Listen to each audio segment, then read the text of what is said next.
بسم اللہ الرحمن الرحیم۔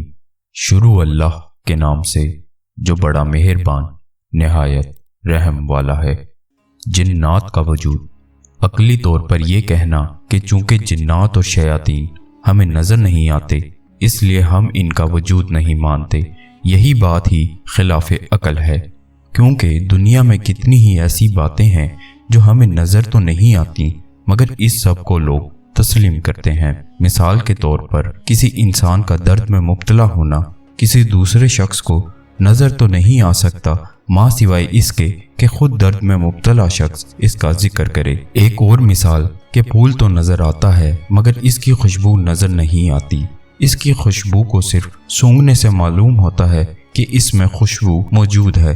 اسی طرح جنات اور شیاطین کا وجود بھی ممکن ہے۔ ان کی موجودگی کو کئی لوگوں نے کئی بار دیکھا ہے، جیسے بلند پہاڑی علاقوں میں درختوں کی ٹہنیوں پر آگ کو جلتے اور آگ کے ایک حصے کو دوسرے حصے پر حملہ کرتے ہوئے دیکھا ہے۔ بعض لوگ کسی سانپ کو مارتے ہیں، وہ سانپ جن ہی ہوتا ہے تو دوسرے جنات سانپ مل کر ویسے ہی ان لوگوں پر حملہ کرتے ہیں۔ اللہ سبحانہ تعالیٰ نے سورہ الحجر میں ارشاد فرمایا، ہم نے جنات کو آگ کی لو سے پیدا کیا۔ اسی طرح سورہ رحمان میں بھی اللہ سبحانہ و تعالیٰ نے ارشاد فرمایا، اے گروہ جن و انس، اگر تم میں طاقت ہے کہ آسمان اور زمین کے اطراف سے نکل کر بھاگ جاؤ تو بھاگ کر دکھاؤ۔ تم نہیں بھاگ سکتے مگر غلبے کے ساتھ، اور وہ تمہارے پاس ہے نہیں، اس لیے تم خدا کے سامنے پیش ہونے سے نہیں بھاگ سکتے۔ اس سے معلوم ہوتا ہے کہ جس طرح انسان ایک مخلوق ہے اور اللہ کی عبادت کے لیے پیدا کی گئی ہے، اسی طرح جنات کی مخلوق بھی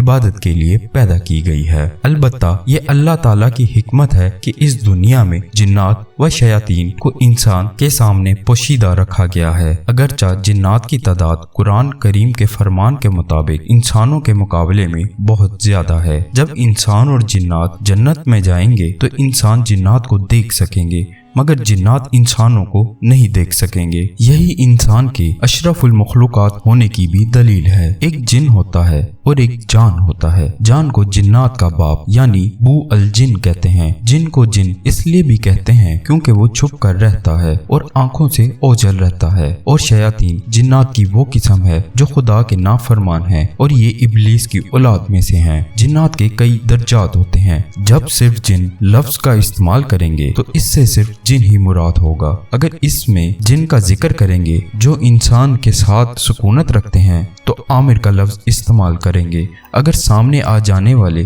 جنات مراد لیں گے تو ارواح کا لفظ استعمال کریں گے۔ اگر شریر اور سرکش ہوں گے تو ان کو شیاطین بولتے ہیں، اور اگر اس سے بھی آگے نکلے ہوئے ہوں اور معاملہ خطرناک ہو تو اس کو عفریت جنات کہتے ہیں۔ حضرت ابن عباس رضی تعالی عنہ فرماتے ہیں، جنات زمین پر اور فرشتے آسمان پر رہا کرتے تھے، اور یہی آسمان اور زمین کی آبادی تھی۔ ہر آسمان کے الگ فرشتے تھے اور ہر آسمان والوں کی نماز و تسبیح اور دعا مقرر تھی، اور ہر اوپر کے آسمان والے نیچے کے آسمان والوں سے زیادہ دعا کرنے والے تھے اور زیادہ نماز اور تسبیح کرنے والے تھے۔ بس آسمان کے آباد کنندگان فرشتے تھے اور زمین کے جنات۔ ایک روایت میں ہے کہ اللہ تعالیٰ نے جنت کو دوزخ سے پہلے، اپنی رحمت کو غضب سے پہلے، آسمان کو زمین سے پہلے، سورج اور چاند کو ستاروں سے پہلے، دن کو رات سے پہلے، سمندر کو خشکی سے پہلے، زمین کو پہاڑوں سے پہلے، فرشتوں کو جنات سے پہلے، جنات کو انسانوں سے پہلے اور نر کو مادہ سے پہلے پیدا فرمایا۔ جب اللہ تعالیٰ نے ابو الجنات سموم کو آگ کی شعلے سے پیدا کیا تو فرمایا، تم کوئی تمنا کرو۔ اس نے کہا، میری یہ تمنا ہے کہ ہم خود تو دیکھیں لیکن ہمیں کوئی نہ دیکھ سکے اور ہم زمین پر چھپ سکیں اور ہمارا بوڑھا بھی جوان ہو۔ تو اس کی یہ خواہش پوری کی گئی، اس لیے یہ خود تو دیکھتے ہیں لیکن کسی کو نظر نہیں آتے، اور جب مرتے ہیں تو زمین میں غائب ہو جاتے ہیں۔ یعنی جیسے بچہ